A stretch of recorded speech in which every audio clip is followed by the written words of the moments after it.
We have a very stark contrast between two approaches to police and two approaches to public safety in this race. We have Vice President Kamala Harris, who's really the acting president, because, we know Joe Biden isn't home, so somebody's calling the shots, and I guess it's Kamala. And what we have in Kamala Harris is a person who has said that she wants to defund the police. Do we want to defund the police out there? This is a person who wants to change the laws around violent criminals so that people who commit sex crimes with minors would not be categorized as violent offenders. Do we think that's a good idea? No, absolutely not. It's not a good idea. Now, by contrast, we have President Donald J. Trump, who supported police, who backed the blue, and who made it easier for police to do their jobs. And remember, this is not just about making it easy on our police. That's not the most important thing. The most important thing is that when we make it easy on police, we make it so that every child in America has access to a basic right, which is public safety in their neighborhoods. And ladies and gentlemen, I grew up in a family that did not have a whole lot of money, that often had we had sometimes a rough neighborhood. But we were lucky enough to grow up in a country that believed that public safety was the birthright of every American citizen, rich or poor, and we supported our police in carrying out that mission of public safety.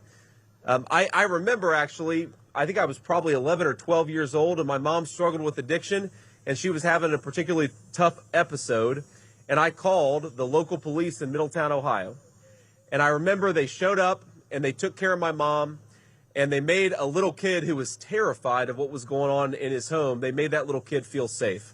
And I think about what situation would I have been in, and what situation our country would be in if we take away every child's right to public safety. And that's unfortunately what the Democratic leadership is proposing in this country.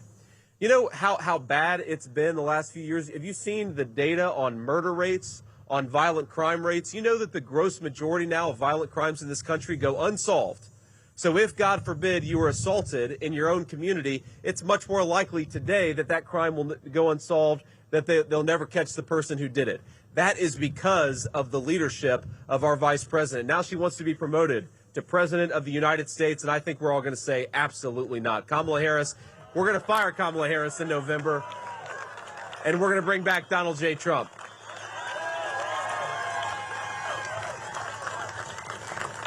Now, before I move on here, I want to bring up a couple of folks, a couple of great public servants here in the state of Wisconsin. And by the way, we're going to win Wisconsin in November. I feel as confident about it as I ever have been. And you guys are going to make it happen. But I want to have just a couple of people say a few things here. And I'm going to start here with Pete Dietz, the president of the Kenosha Professional Police Association. I'd love, Pete, if you would come and say just a few words about what's going on here today. Where's Pete? There he is. All right, Pete, come on up here. All right, everybody, please give a round of applause for Pete Dietz.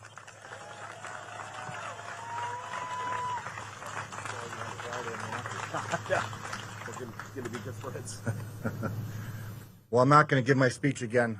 He'll have to check it out on the TV. But the board of directors of the Kenosha Professional Police Association are proud to endorse President Donald Trump and Senator JD Vance.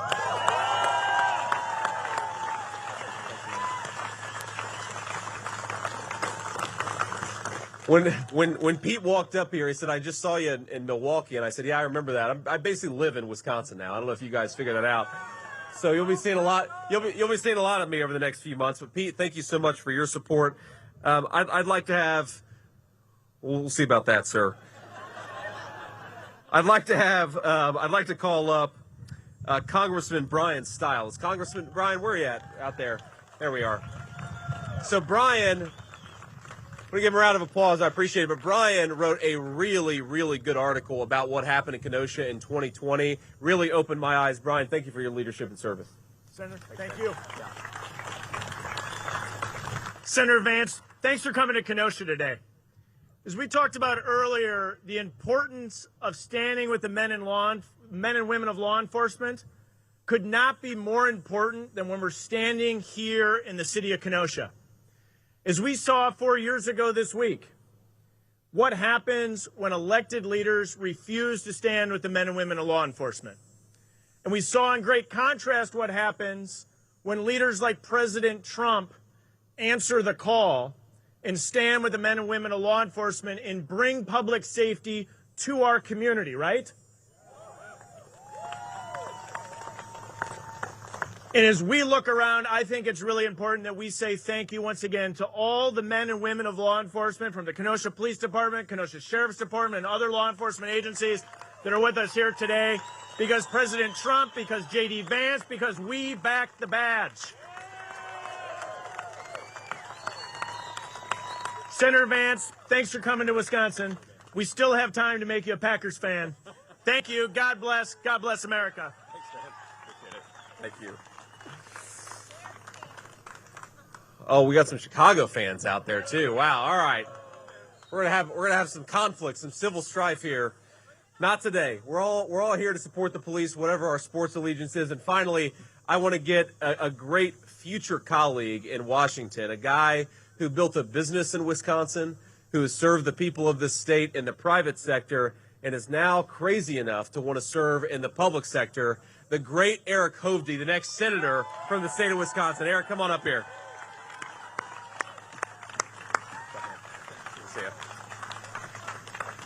Well, as I walk through, Kamala Harris has failed at every single role that she played, from state AG or DA for San Francisco, or as senator pushing the dumbest idea, defund the police, and now as vice president and opening our southern border.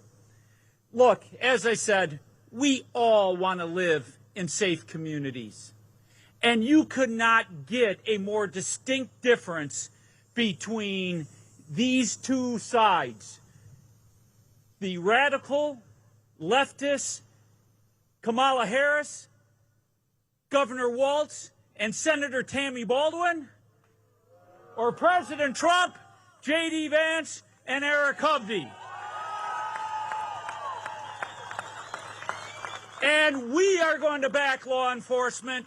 And let me tell you, anybody that doesn't, my wife has a great line: walk a day in their shoes.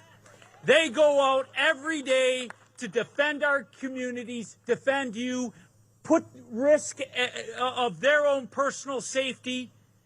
So walk a day in their shoes. I support law enforcement. President Trump, JD Vance will always have your back. And we will never incorporate such a crazy idea as defund the police. So let's restore our safety, bring back this wonderful country, and thank you, Vice President, soon to be Vice President Vance. Thank you.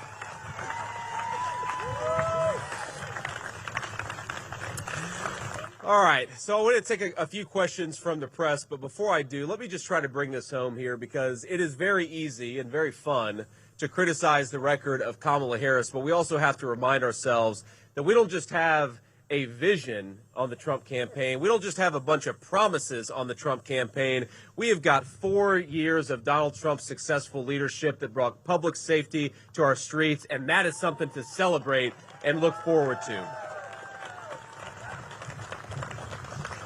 So here is President Trump's solemn promise to our law enforcement community and all of us who benefit from their sacrifices and their public safety.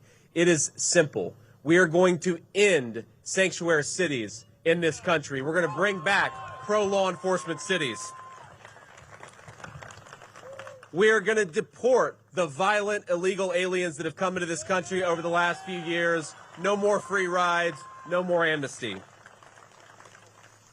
We're going to support the death penalty for drug dealers because they kill far more people than some of the most violent and vicious criminals. We have got to have real penalties for people who are killing our kids and poisoning our communities. We're going to protect police from frivolous lawsuits. You hear President Trump talk about that. The reason that it's so hard for the police to do their job sometimes is they know if they do their job, they're going to get sued for it. We're going to protect them from those lawsuits and make it easier for our police to do their jobs.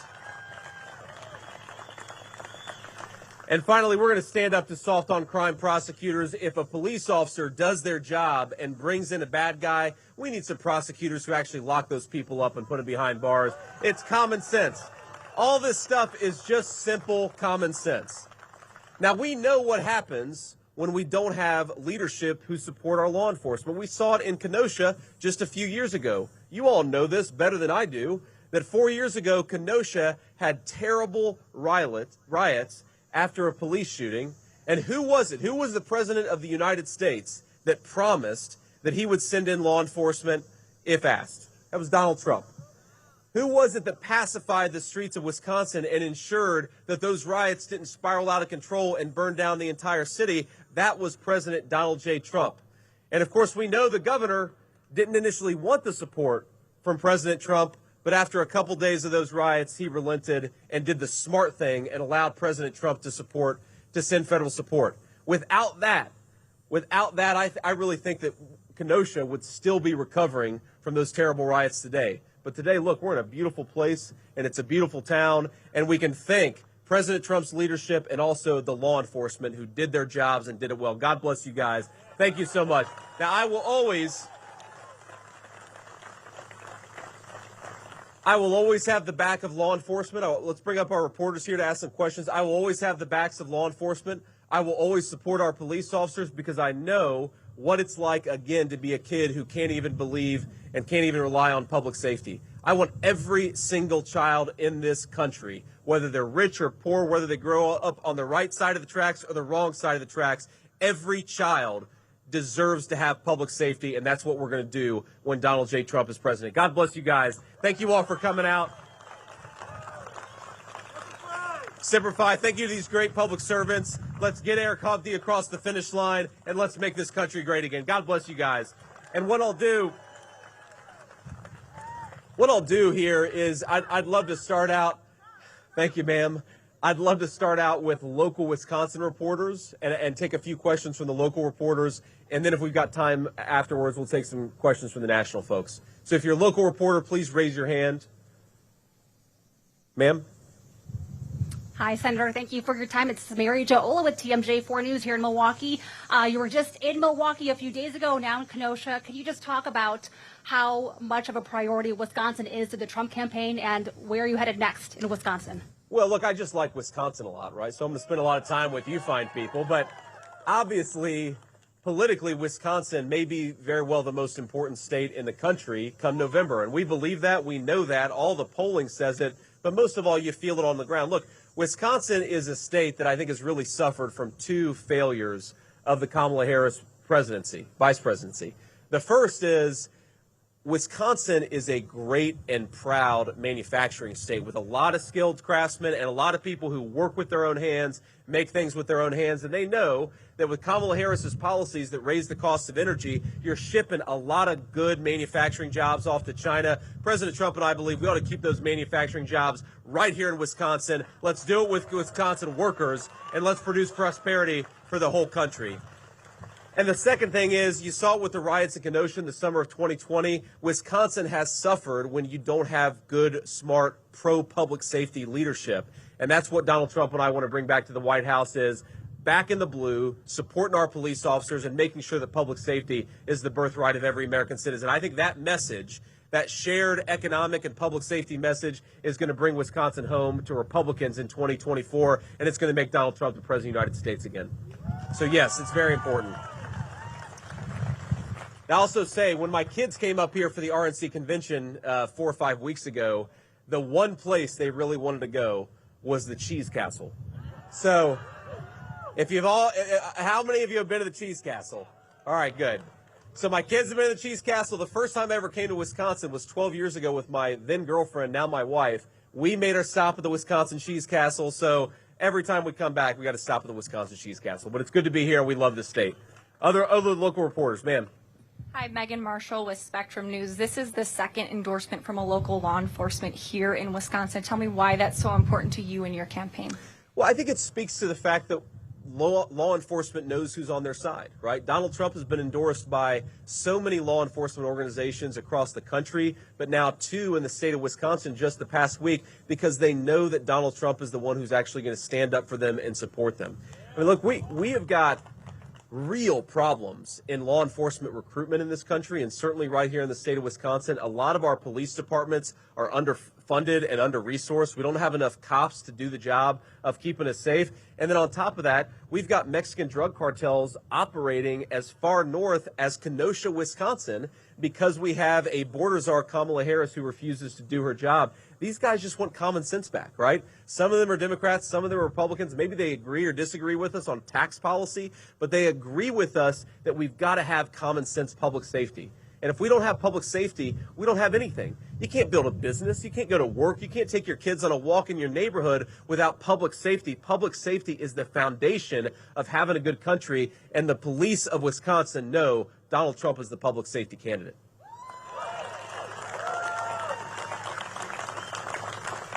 A few more locals, ma'am, yes. Yeah, I'm Hannah Hilliard with Channel 12 from up in Milwaukee. Obviously, there is a big event happening not too far away from here over in Chicago. Did you catch any of the DNC tonight, or last night? If you did, what were your immediate thoughts? Well, my immediate thoughts were all the people booing. I agree with them. That was my response to it, was boo. I watched little bits and pieces of it. We were out campaigning yesterday, so I got home to Cincinnati a little on the later side yesterday. So I watched some of it. I will say just the contrast between the public safety policies of Kamala Harris and Donald Trump is really striking. And it's almost a joke to me that they held it in Chicago, which has become the murder capital of the United States of America, thanks to very failed Democrat leadership. I mean, I believe last weekend in the city of Chicago, you had something like 40 shootings and 17 people who lost their lives. That is something that we would not accept in a third world country, much less in one of our beautiful, great American cities like Chicago. And my little theory about why they decided to have the convention in Chicago is, Tim Walz has been going around saying that he served in war, and maybe they did it in Chicago so that he could actually accurately say that he visited a combat zone. Because Chicago, I mean, look, Chicago has violent crime statistics that actually mirror, again, third world, highly violent countries. Again, public safety is the birthright of every citizen in this country. Poor or rich, black or white, nobody should be growing up in a community where you have a murder rate like that. And I think it is a good contrast between the policies of Kamala Harris that promote violent crime and the criminals who do it, and the policies of Donald J. Trump who promote peace, who promote prosperity, and want to throw the violent criminals behind bars. That's what Donald J. Trump wants to do, and I share that. What? Anybody else here? Ma'am? Yeah, go ahead. Hi, this is Hey. Stephanie Quirk with Fox 6 News in Milwaukee. Kind of going off the DNC, Vice President Kamala Harris is paying a visit to Milwaukee tonight, holding a rally. Do you have any response to that? No response. Look, I mean, Kamala Harris is going to run the campaign that she runs. I would say that I wish that she would do what I'm doing right now, which is talk to the media and actually answer some tough questions. I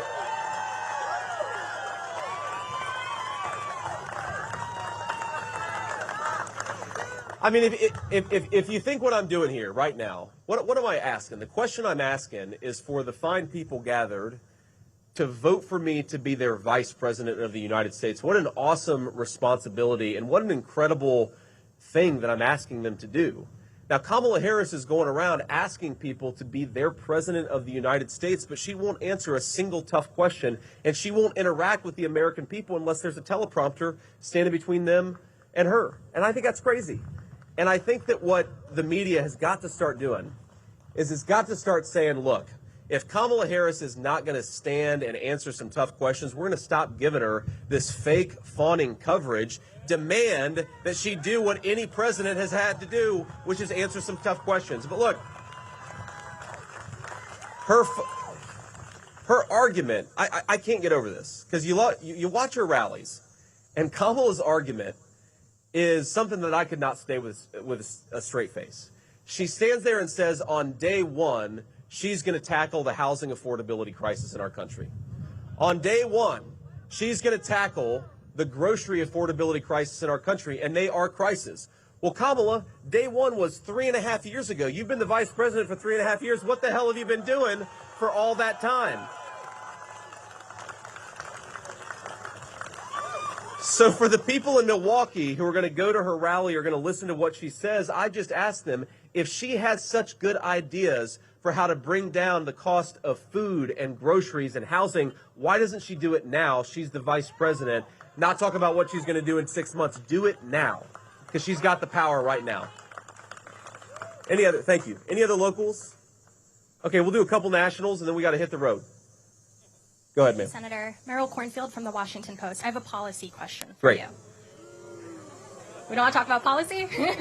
So my question is, before you were in the Senate, there was the vote on the Violence Against Women Act. And one of the hiccups with negotiating that bill was, should people who are convicted of stalking be able to possess firearms? What do you think about that? Well, look, I think that we certainly don't want violent criminals to have access to weapons. And that includes people, I think, who have been convicted of stalking. But I think it's important to say convicted. And what a lot of those of us who are pro-Second Amendment, what we don't want is, we don't want somebody to have their gun rights taken away when they haven't actually been in a court of law, right? Whether it's a First Amendment right, a Second Amendment right, any right, you are entitled to due process in this country. And so the criticisms that I've seen of that are not that certainly people who are convicted of a crime, they should not be able to carry a firearm. But people who have not gone through due process, they still have their rights, whether First Amendment, Second Amendment, whether walking around liberty or other rights. And I think that's an important distinction here between our approach and the Democrats' approach. We don't believe in the Republican Party that you should take people's rights away unless they've gone through a court of law.